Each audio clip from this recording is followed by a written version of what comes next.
Hello class 9th science की worksheet आ गई है। वर्कशीट नंबर 7 20 जुलाई 2020 की।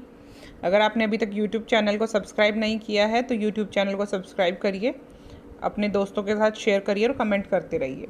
कोलाइडल विलयन हम पढ़ने वाले हैं। मैंने आपको बताया था, हमने शुद्ध विलयन पढ़ा था, समांगी विलयन मिश्रण पढ़ लिए थे। हमने तीनों तरह के मिश्रण पढ़ लिए हैं, सॉलिड, लिक्विड और गैस। ठोस, द्रव और गैस जो होते हैं स्टेट्स ऑफ मैटर फिज़िक्स में, उनके अलग अलग सॉल्यूशंस यानी अलग अलग मिश्रण को हमने पढ़ा था। इन मिश्रणों को हमने 3 भागों में बांटा था। 3 तरह के मिश्रण होते हैं। एक होता है कोलाइडल, जो आज हम पढ़ने वाले हैं, और वास्तविक विलयन होता है। एक वास्तविक विलयन होता है जिसके कण सबसे छोटे होते हैं।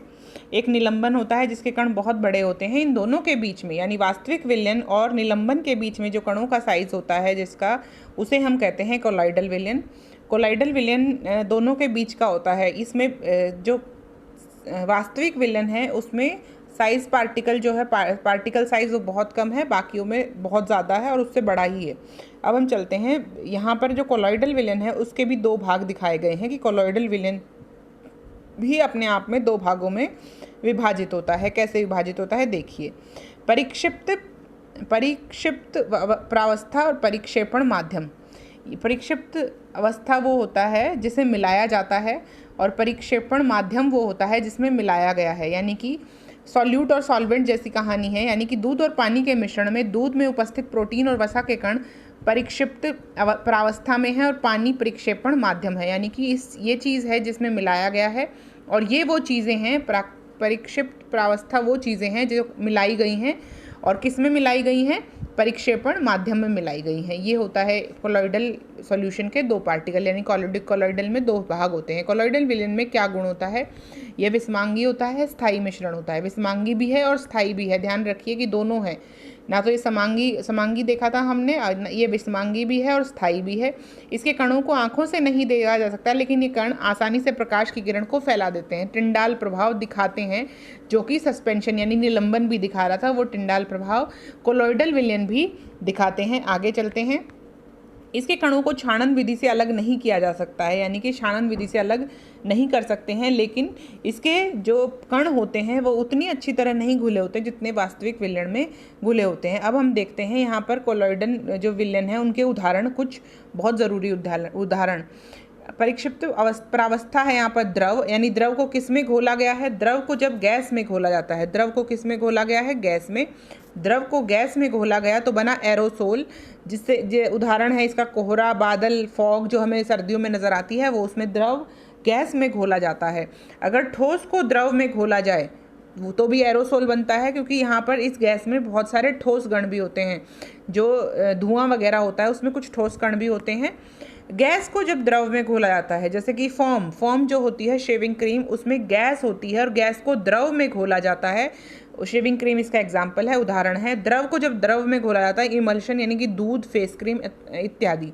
ये हैं आपके उदाहरण कोलॉइडल विलयन के। कोलॉइडल विलयन के उदाहरण याद रखने बहुत ज़रूरी हैं, क्योंकि ये सस्पेंशन की तरह यानी निलंबन की तरह बहुत वो भी नहीं होते, दिखते भी नहीं हैं, अलग भी नहीं हो सकते हैं, और ये वास्तविक विलयन की तरह पूरी तरह घुले भी नहीं होते हैं। अब हम आते हैं प्रश्न उत्तर पर कि प्रश्न उत्तर क्या कहते हैं। प्रश्न उत्तर कहते हैं, हम कोलॉइडल विलयन और वास्तविक विलयन में अंतर कैसे ज्ञात कर सकते हैं? सचित्र स्पष्ट कीजिए।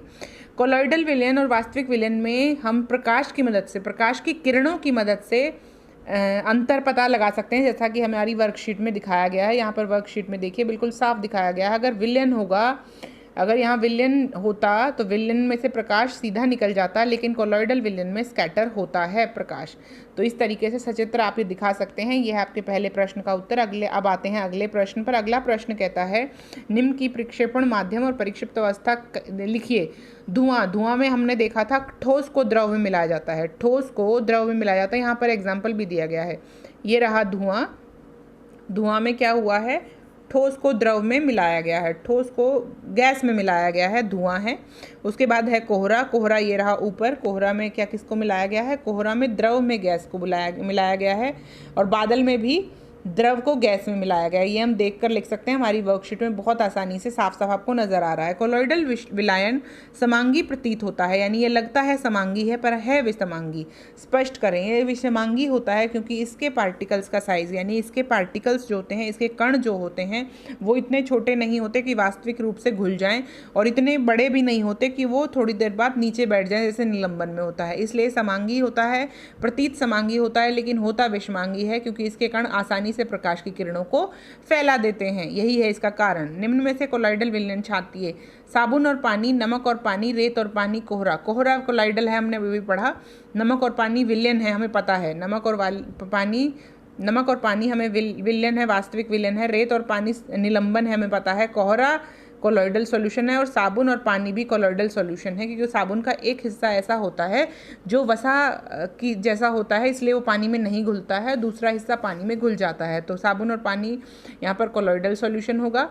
कोहरा भी कोलॉइडल विलयन होगा, लेकिन नमक और पानी होगा वास्तविक विलयन, और रेत और पानी होगा निलंबन। आई होप आपको वर्कशीट में कोई डाउट नहीं है। अगर कोई डाउट हो तो प्लीज़ पूछिएगा कमेंट बॉक्स में। Thank you so much, have a great day and keep learning. और इस चैप्टर को किताब से ही पढ़िए, किताब से पढ़ना बहुत ज़रूरी है।